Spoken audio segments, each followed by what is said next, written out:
মই আছোঁ বৰ্তমান ডিমৌত নতুনকৈ নিৰ্মাণ কৰা এখন উদ্যান যিখনৰ নাম বকুলবন আৰু ডিমৌ পৌৰসভাই কিছুদিন পূৰ্বে এই উদ্যানখন মুকলি কৰিছিল আৰু আজি এটা বিশেষ দৃশ্য দেখুৱাবলৈ আপোনালোকক বিচাৰিছোঁ। চাওক, এটা সুন্দৰ পৰিৱেশ, নিৰিবিলি পৰিৱেশৰ মাজত কেইজনমান যুৱকে এই পাৰ্কৰ এটা কোণত তেওঁলোকে কি সুন্দৰকৈ বাঁহীৰ তেওঁলোকে আখৰা কৰি আছে আৰু দেখি কিবা মনটো ভাল লাগি গ'ল। ভাবিলোঁ মই তেওঁলোকৰ সৈতে কথা পাতোঁ আৰু আপোনালোককো চিনাকি কৰাই দিওঁ।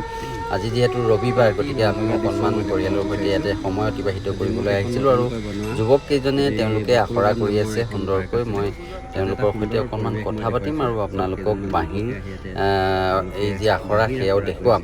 কিন্তু তাৰ মাজতে পৌৰসভাক ধন্যবাদ দিব লাগিব যে উঠি অহা প্ৰজন্মক তেওঁলোকে এটা সুন্দৰ পৰিৱেশ তেনেধৰণে গঢ়ি তুলিছে।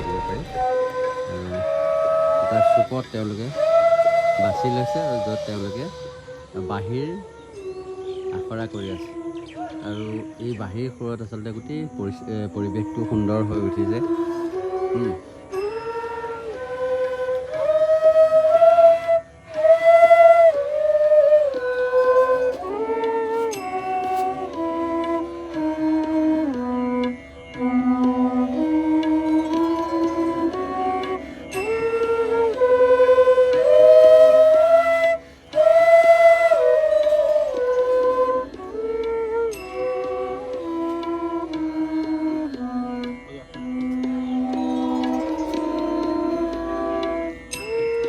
অকণমান ভাইটিক কোৱাচোন, কেনেকুৱা লাগিছে পৰিৱেশটো, ইমান ধুনীয়া পৰিৱেশত?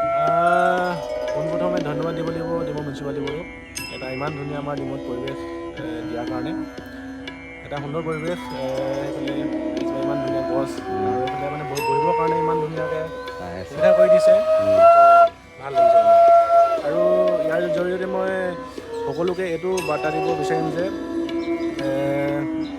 এইটো আমাৰ পৰিৱেশ, সকলোৱে যাতে পৰিৱেশটো পৰিষ্কাৰ আৰু পৰিচ্ছন্ন কৰি ৰাখে, তাৰ বাবে দায়িত্ব আমাৰ সকলোৰে, অকল চৰকাৰ বুলিয়ে নহয়, এইটো সকলোৰে দায়িত্ব। ধন্যবাদ জনাইছোঁ। ক'ব লাগিব একেবাৰে সুন্দৰ পৰিৱেশ, নিশাৰ ভাগত ৰঙীন লাইটত জিলিকি থাকে যদিও দিনতো আৰু একেবাৰে ধুনীয়া এটা পৰিৱেশ। আজি ৰবিবাৰ, যদিও এই পাৰ্কখন সম্পূৰ্ণ হৈ উঠা নাই, তথাপিতো যথেষ্ট মানুহ এতিয়াও আহে আৰু সম্পূৰ্ণ হৈ উঠিলে নিশ্চিতভাৱে আৰু অধিক শুৱনি হ'ব, কিয়নো এই যি মাজৰ পানীখিনি দেখিছে ইয়াতে ব'টিঙৰ ব্যৱস্থা থাকিব বুলি ইতিমধ্যে আমাক পৌৰসভাৰ বিষয়ববীয়াসকলে জনাইছে। আমি দেখুৱাই আছোঁ পৰিৱেশটো, কি সুন্দৰ পৰিৱেশ। ধন্যবাদ।